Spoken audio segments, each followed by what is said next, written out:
Alright, so here we go with another Masters of the Universe Origins review, and this is Skeletor, Evil Lord of Destruction, again, because this is the one with the vintage head and the solid power sword. Now, of course, I already have a vintage head that came with Battle Armor Skeletor, which is my favorite Skeletor in this line so far. And, I already have at least kind of a solid purple power sword that came with Keldor from the the Rise of Evil 2-pack. I've got two of those, but this is like a solid purple, not solid with a green tip. So, but the front of the package is not any different in any discernible way from what I can tell from the original one. The back of the package, again, like the He-Man with the vintage head, has the same piece of artwork on the back as the first release. But since it's such a beautiful piece of artwork, why bother to make a new piece of artwork? Just stick with that one. And then, of course, the cross-sell artwork on the back has all the figures from this assortment: Fisto, 2000X Evelyn, Lords of Power Merman, Faker, and the He-Man and Skeletor. So, without further ado, let me go ahead and open this up. Now, you might be thinking, if I already had the Battle Armor figure, why would I bother to get a new... Oh, there's a hole in the package. I didn't notice that. Maybe that's why I was able to get this one for $12. They just sold the ones with the hole in the top of the packaging for cheaper. I don't really care, though, because I'm opening it. If I was a mint on card collector, I might be kind of irritated. I did get this from Amazon, by the way, for anybody curious.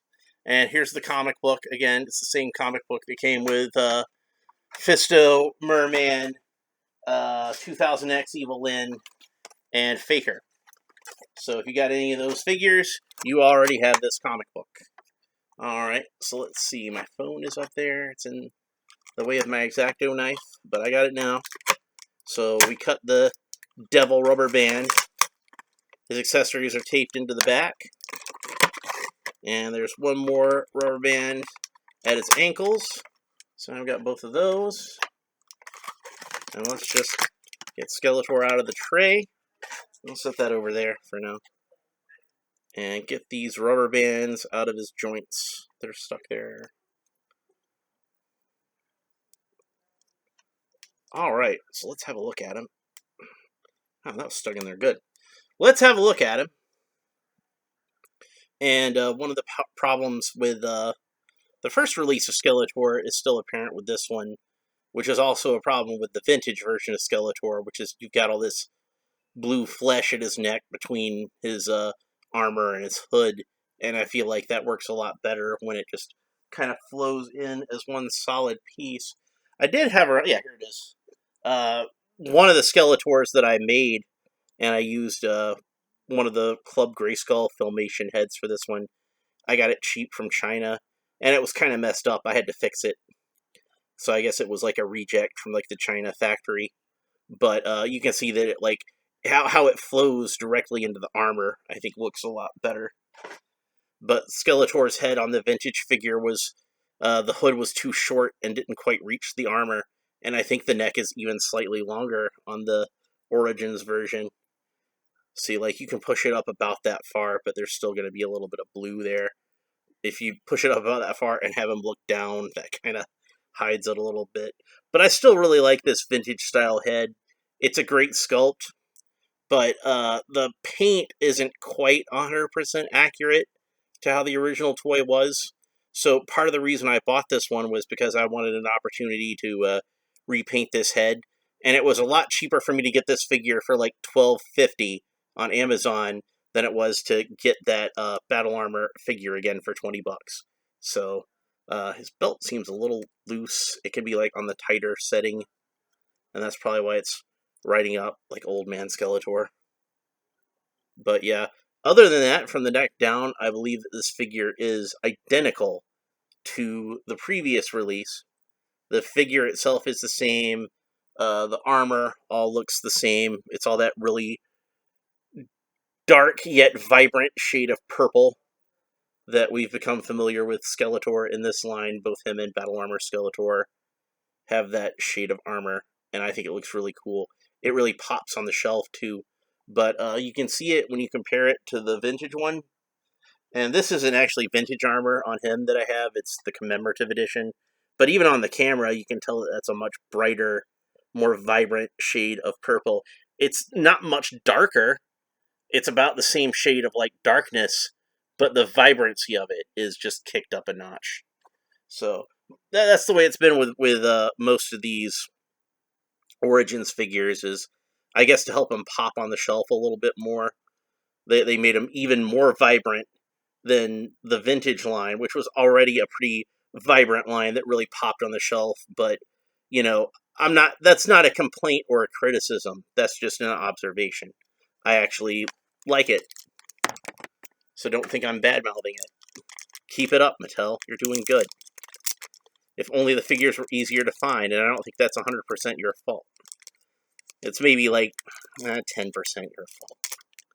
But I'm sure you'd rather sell more action figures, so you're trying. I know you're trying. Let's see. Alright, so we cut the bag open here, because as usual, that's usually the easiest way to get these out. But there's a lot of tape on this one. There's almost always a lot of tape on this one. It causes it to bunch up. I don't need this bag for anything, so I'll just tear it open. I don't care. So here's the Havoc Staff, and it does seem like it's a slightly more rigid, not quite as pliable type of plastic from the previous one, which was already like a more rigid, slightly less pliable version than the vintage one, even though it's the same mold. Anybody that has even the slightest bit of knowledge of the vintage line would be able to look at this and tell you immediately that this is not a vintage Havoc Staff, because it's too straight. All of the vintage Havoc Staffs are all bent and twisted, and you can never get them 100% straight. But with these Origins ones, they managed to get a Havoc Staff that's just completely rail straight. So that is something that I would say is an improvement over the vintage line. And if I didn't already have a vintage staff for my Skeletor, and I were looking to replace his Havoc Staff, I would rather buy an extra Origins figure and throw it in the trash and keep this Havoc Staff than than get an old Havoc Staff and pay, like, I don't know how much a Havoc Staff is online these days, but I'd imagine it's pretty expensive. Some of these accessories can get pretty expensive. So, but even then, I wouldn't throw out the figure. I'd probably use it for a custom or something. But it would be better than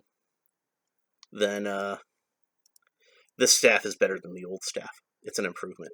So one problem with this figure is, you see, he's got, as usual with Skeletor, he's got the closed hand to hold an accessory, and he's got this open claw hand over here, which when I was a kid, I always really liked that, because as you can see with this Skeletor, the custom that I made, you can fit the hand guard around the back of his hand there, so he can hold his sword in that hand.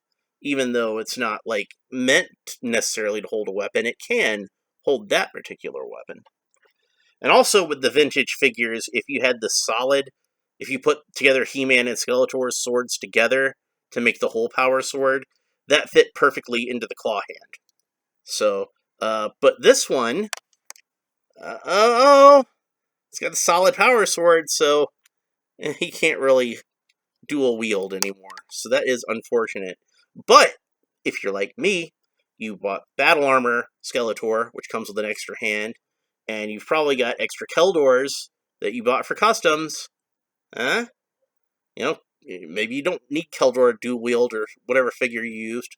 So yeah, I've got the Battle Damaged Faker custom figure that I made, so I might just swap out the hands and put this hand onto that Faker, and that way he can hold the sword and the staff at the same time. Well, let's go ahead and have a look at him with the sword. And the sword's really cool looking. I don't know how well it shows up on the camera, but I feel like it's actually like a slightly more vibrant shade of purple even than his armor already is. I don't know if you can really tell on camera, though. So, but if I can maybe Nope, that's covering up the... Trying to cover up the light from the monitor, but I don't know how good I'm doing a job with it. But it looks pretty cool. I really like this power sword. This is nice. So yeah, I'm going to try to repaint his head so it more matches the vintage toy. I want to try to get it to be as accurate to the vintage toy as possible. And of course, I will post an update on that when I get it done. Expect a video about that when I finish it. So yeah, that's pretty much everything I have to say about this Skeletor. Do I recommend it? I recommend it if you don't already have the other one, the first release, or if you do have the first release and you just hate that head so much that you want to get an extra vintage head from, to put on there, but you don't want to necessarily, buy another Battle Armor Skeletor, and this would be a little cheaper, so you might get this one to replace it. Or if you just really want to have a solid purple power sword, that's another reason to buy this guy. But honestly, if you already have the first release of Skeletor, and you already have the Battle Armor Skeletor, you pretty much already have this figure except for the sword. And if you have the Rise of Evil 2-pack, you already have a solid purple power sword.